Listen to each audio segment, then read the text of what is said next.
Corona पर एक बार फिर से राज्यों के साथ चर्चा कर सकते हैं पीएम मोदी। मंगलवार को हो सकती है मुख्यमंत्री के साथ बैठक। वैक्सीन को लेकर लोगों तक पहुंचाने पर बातचीत संभव। राजधानी दिल्ली में लगातार तीसरे दिन कोरोना संक्रमण से 100 से ज्यादा की मौत। संक्रमण रोकने के लिए नागलोई मार्केट, पंजाबी बस्ती मार्केट, जनता मार्केट किए गए बंद। सोशल डिस्टेंसिंग का पालन न करने पर 30 नवंबर तक बाजार रहेंगे बंद। कोरोना के बढ़ते संक्रमण के बीच महाराष्ट्र के मुख्यमंत्री उद्धव ठाकरे ने जताई है नाराजगी। बोले, मैं नाराज हूं क्योंकि अब भी बहुत से लोग नहीं पहन रहे मास्क। कोरोना वायरस की दूसरी लहर को बताया सुनामी जैसा। मध्य प्रदेश, गुजरात के बाद अब राजस्थान के 8 जिलों में भी नाइट कर्फ्यू की शुरुआत। राजस्थान में 500 रुपए, गुजरात में 1000 रुपए देना होगा जुर्माना। गुरुग्राम में कोरोना की नकली रिपोर्ट के बड़े खेल का पर्दाफाश। सिर्फ 1400 रुपए में तैयार हो रही थी कोरोना की फर्जी रिपोर्ट। विदेश जाने वालों के लिए फर्जीवाड़ा। गुरुग्राम की फर्जी लैब बना रही थी दिल्ली की लैब की डुप्लीकेट रिपोर्ट। छत्तीसगढ़ के सीएम भूपेश बघेल ने केंद्रीय स्वास्थ्य मंत्री डॉक्टर हर्षवर्धन से फोन पर बातचीत की। उन्होंने राज्य में कोविड-19 की स्थिति और वैक्सीन को लेकर चर्चा की। मुख्यमंत्री भूपेश बघेल ने स्वास्थ्य मंत्री को प्रदेश में कोविड-19 की वर्तमान स्थिति, मरीजों के इलाज, जरूरी स्वास्थ्य से व्यवस्थाओं को लेकर संबंध में जानकारी दी। उन्होंने बताया कि कोरोना वैक्सीन के संबंध में प्रदेश के स्वास्थ्य मंत्री के नेतृत्व में स्वास्थ्य विभाग ने पूरी तैयारी कर ली है। डॉक्टर हर्षवर्धन ने सीएम बघेल को आश्वस्त किया कि छत्तीसगढ़ के हितों का पूरा ध्यान रखा जाएगा। मध्य प्रदेश में कोरोना का कहर लगातार बढ़ता ही जा रहा है। प्रदेश में कल 1798 नए मरीज मिले। इसके बाद से एक्टिव केस 11,765 हो गए। कुल केस 1,93,044 तक पहुंच गए। इंदौर में 546 और भोपाल में 301, ग्वालियर में 88 नए मरीज मिले। कोरोना की वजह से कल 13 लोगों की मौत हुई है। प्रदेश में कुल मौत का आंकड़ा जो है 3,162 हो गया। छत्तीसगढ़ में कोरोना संक्रमण की कहर लगातार जारी। प्रदेश में पिछले 24 घंटे में कोरोना के 1,748 नए मामले सामने आए। इसके बाद से प्रदेश में कोरोना का कुल आंकड़ा 2,23,436 पहुंच गया। वहीं पर पिछले 24 घंटे में कोरोना से 13 लोगों की मौत हो गई। इसके बाद मौत का कुल आंकड़ा 2,732 हो गया। कल ही 921 कोरोना मरीजों की ठीक होने के बाद डिस्चार्ज किया गया है। प्रदेश में कोरोना के 21,393 एक्टिव केस सामने आए हैं। वहीं पर जिसका इलाज चल रहा है। बीते 24 घंटे में सबसे ज्यादा मामले राजधानी रायपुर सामने आए, जहां पर 323 लोग कोरोना संक्रमित पाए गए। सीएम भूपेश बघेल कल रायपुर के लोगों को 7 नए विकास कार्य को सौगात देंगे। नगर प्रशासन मंत्री डॉक्टर शिव कुमार डहरिया से एक साथ जो है भूपेश बघेल विकास कार्य का लोकार्पण करेंगे। सीएम कल बूढ़ापारा तालाब की musical fountain, Devendra Nagar global चौक और सुंदरीकरण, Oxyzone road, Oxyzone multi level parking का लोकार्पण करेंगे। इसके साथ ही सिटी कोतवाली जवाहर बाजार राज्यसभा सदस्य छाया वर्मा के घर के सामने स्मार्ट रोड की भी शुरुआत होगी। छत्तीसगढ़ के खाद्य मंत्री अमरजीत भगत आज मंत्रालय में अहम बैठक करेंगे। धान खरीदी को लेकर होने वाली इस बैठक में खाद्य विभाग के सभी अधिकारी मौजूद रहेंगे। खाद्य मंत्री अमरजीत भगत जिलेवार धान खरीदी की व्यवस्था को लेकर निर्देश देंगे। इसके साथ ही दूसरे राज्यों से धान की तस्करी रोकने के लिए भी रणनीति बनाई जाएगी। खाद्य मंत्री बारदानों की कमी से निपटने के लिए धान के रखरखाव को लेकर भी अधिकारियों से चर्चा करेंगे। छत्तीसगढ़ की भूपेश सरकार 1 दिसंबर से खरीदी करने जा रही है।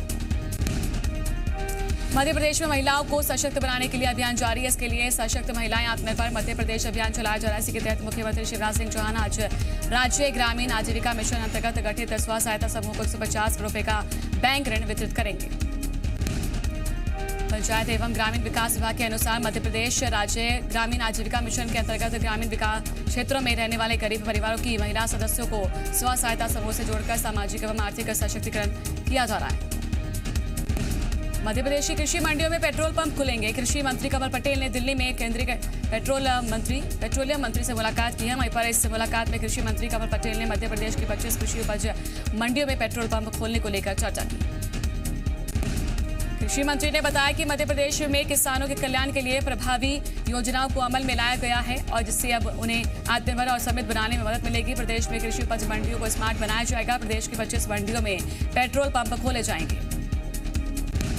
मध्य प्रदेश में कॉलेज में एडमिशन का आज आखिरी दिन है। बीए, बीएससी और बीकॉम में एडमिशन के लिए कॉलेज में आज दोपहर 1 बजे तक आवेदन किया जा सकता है। दोपहर और सुबह 10:30 बजे एडमिशन की प्रक्रिया शुरू हो जाएगी। आज ग्रेजुएशन के लिए रेगुलर कोर्सेज में एडमिशन के लिए आखिरी मौका है। वहीं पर सभी कॉलेज दोपहर 3 बजे एडमिशन की मेरिट लिस्ट भी जारी कर देंगे। मेरिट में नाम होने पर आज रात 12 बजे तक ऑनलाइन फीस जमा करनी होगी। उज्जैन के नागदा में बीजेपी के जिला स्तरीय कार्यकर्ता सम्मेलन आयोजित किया गया, जिसमें पंचायत एवं निगम चुनावों को लेकर रणनीति बनाई गई। कार्यक्रम में प्रभात झा, थावरचंद गहलोत, सुहास भगत, मोहन यादव इसमें शामिल हुए। सांसद अनिल फिरोजिया ने कहा कि बीजेपी केवल विकास के मुद्दे और राष्ट्र के खिलाफ एकजुट संगठन को जवाब देने के मुद्दे पर चुनाव लड़ती आई है। यही हमारा चुनावी मुद्दा रहता है। एमपी बीजेपी संगठन में अब 55 साल की उम्र से ज्यादा के लोगों को शायद ही जगह मिल पाए। खबर यह है कि केंद्रीय नेतृत्व ने बीडी शर्मा की टीम के लिए उम्र की सीमा तय कर दी है। केंद्रीय नेतृत्व ने कहा कि बहुत ज्यादा मजबूरी ना हो तो टीम में 55 साल से ज्यादा उम्र के लोगों को ना लिया जाए। बीडी शर्मा की टीम के गठन के लिए सीएम शिवराज सिंह, प्रदेश अध्यक्ष बीडी शर्मा, संगठन महामंत्री सुहास भगत की एक दौर की चर्चा हुई है और अब बीडी शर्मा नरेंद्र सिंह तोमर समेत प्रदेश के वरिष्ठ नेताओं से बात करेंगे। फिर केंद्रीय नेतृत्व से हरी झंडी ली जाएगी। वहीं पर एमपी बीजेपी में उम्र की सीमा तय होने के लेकर कांग्रेस बीजेपी पर निशाना साध रही। कांग्रेस का सवाल यह है कि एमपी में 55 की उम्र की पूरी कर चुके बीजेपी नेताओं का क्या होगा। वहीं पर बीजेपी का कहना है कि हमारी पार्टी में नए को स्थान, पुरानों के सम्मान हमेशा ही उनको दिया जाता है। कांग्रेस नेता गुलाम नबी आजाद ने अपनी पार्टी को आईना दिखाया। उन्होंने कहा कि कांग्रेस पिछले 72 सालों में सबसे निचले पायदान में पहुंच गई है। गुलाम नबी आजाद ने कहा कि चुनाव 5 स्टार संस्कृति से नहीं जीते जाते हैं। कांग्रेस के लिए अब 5 सितारा संस्कृति को छोड़ने का वक्त आ चुका है। नबी आजाद में चुनाव में कांग्रेस के खराब प्रदर्शन को लेकर भी जमकर बरसते हुए नजर आए। साथ ही कहा कि कांग्रेस इन दिनों बुरे दौर से गुजर रही है। चुनावों में देश की सबसे पुरानी पार्टी का प्रदर्शन लगातार खराब होता जा रहा है। हाल ही में बिहार विधानसभा चुनाव, अन्य राज्यों में हुए उपचुनाव में कांग्रेस का प्रदर्शन शर्मनाक रहा। पूर्व मंत्री और कांग्रेस के वरिष्ठ नेता डॉक्टर गोविंद सिंह ने विधानसभा का शीतकालीन सत्र जल्द बुलाने के लिए मांग की है। इस संबंध में डॉक्टर गोविंद सिंह ने राज्यपाल को पत्र लिखा है। गोविंद सिंह का आरोप है कि प्रदेश सरकार कोरोना का बहाना बनाकर शीतकालीन सत्र से बचना चाहती है। डॉक्टर गोविंद सिंह ने राज्यपाल को पत्र लिखकर उनसे मांग की है कि वो सरकार को विधानसभा का शीतकालीन सत्र बुलाने के आदेश दे। डॉक्टर गोविंद सिंह ने कम से कम 10 दिन का शीतकालीन सत्र बुलाने की मांग की। मध्य प्रदेश में माफिया के खिलाफ कार्रवाई जारी है। पूर्व मंत्री गोविंद सिंह ने बीजेपी सरकार पर निशाना साधा। कहा कि बीजेपी सरकार कांग्रेस कार्यकर्ताओं पर बदले की भावना से कार्रवाई कर रही है। जिन्होंने चुनाव में कांग्रेस का साथ नहीं दिया, उन्हें माफिया के नाम पर फंसाया जा रहा है। बीजेपी प्रवक्ता उमेश शर्मा ने पूर्व मंत्री गोविंद सिंह पर निशाना साधा। कहा जिन पर कार्रवाई हो रही है उनका पुलिस रिकॉर्ड भी देख लें। कांग्रेस ने माफिया को संरक्षण क्यों दे रखा था। ग्वालियर में एंटी माफिया अभियान को लेकर प्रदर्शन न कर रही कांग्रेस को झटका लगा है। बालाजी मैरिज गार्डन पर हुई कार्रवाई को कांग्रेस संध्या के इशारों पर कार्रवाई बता रही थी वहीं पर, लेकिन अब खुद मैरिज गार्डन के पार्टनर ने इसका खंडन कर दिया। बालाजी मैरिज गार्डन के पार्टनर इंदर सिंह ने रविवार को प्रेस कॉन्फ्रेंस की और ये कबूल किया कि अतिक्रमण था, इसीलिए कार्रवाई हुई है। कांग्रेस पार्टी राजनीति कर रही है और संध्या को टारगेट कर रही है। उन्होंने कहा कि मेरा किसी राजनीतिक पार्टी से संबंध नहीं। लोक स्वास्थ्य यांत्रिकी मंत्री रुद्र गुरु ने जल जीवन मिशन टेंडर घोटाले के आरोप पर बड़ा बयान दिया है। उन्होंने कहा कि बीजेपी का आरोप बेबुनियाद है, झूठी आरोप लगाकर वाहवाही लूटने की कोशिश कर रही है। साफ पानी के सवाल पर रुद्र गुरु ने कहा कि राज्य सरकार की योजना की 2023 तक हर गांव में मुफ्त नल कनेक्शन हो, शुद्ध जल लोगों को मिले, इसके तहत लगातार काम किया जा रहा है। अगले साल जून तक डीए बंद करने को लेकर भिलाई स्टील प्लांट कर्मचारियों में आक्रोश देखा जा रहा है। बीएसपी के कर्मचारियों ने लामबंद होकर 26 नवंबर को देशव्यापी हड़ताल करने का निर्णय लिया है।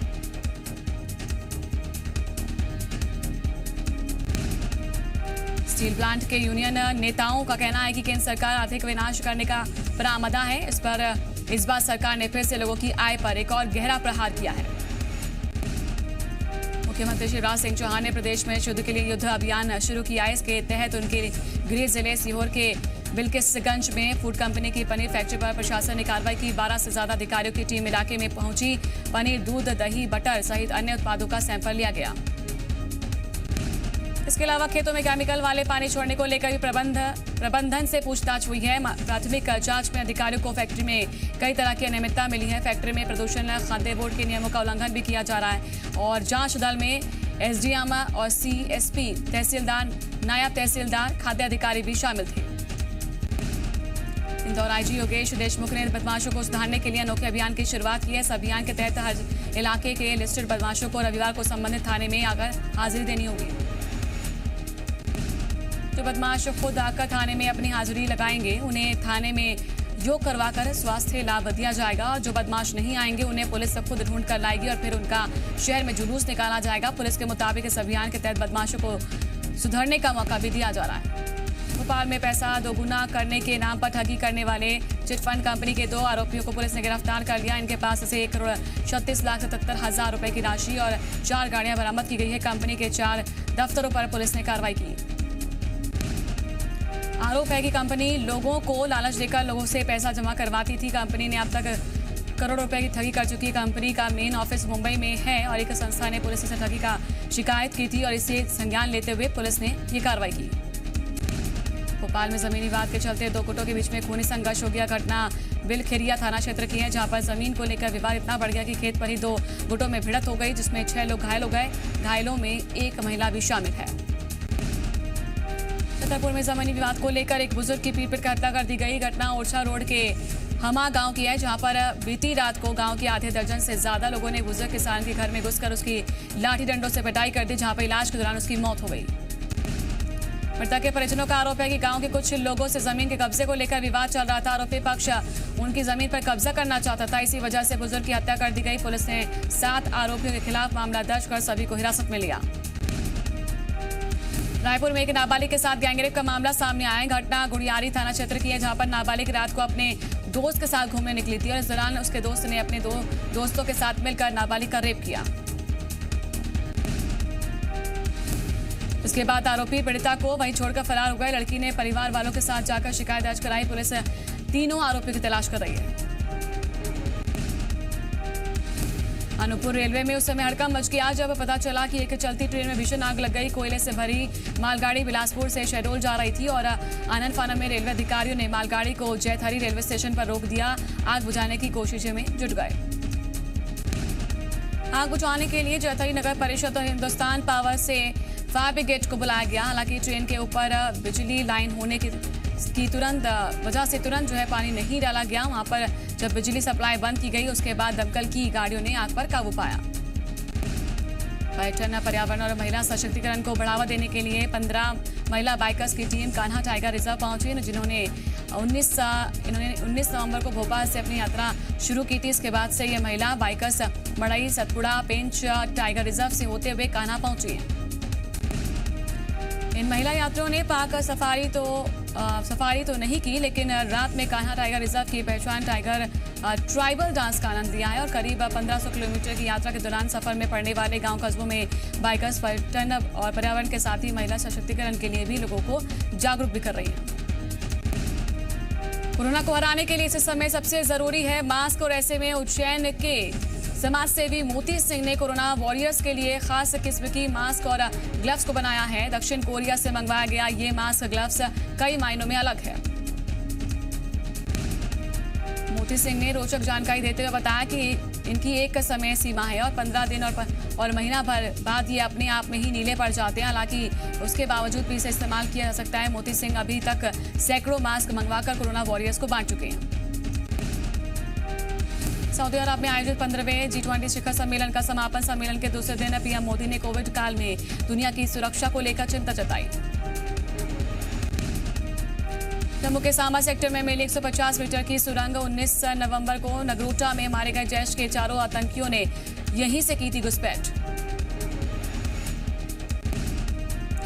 कांग्रेस की कला में अब गुलाम नबी आजाद बोले, नेता नहीं, कांग्रेस का सिस्टम बदलने की जरूरत है। नेताओं को 5 स्टार संस्कृति की लग गई है आदत।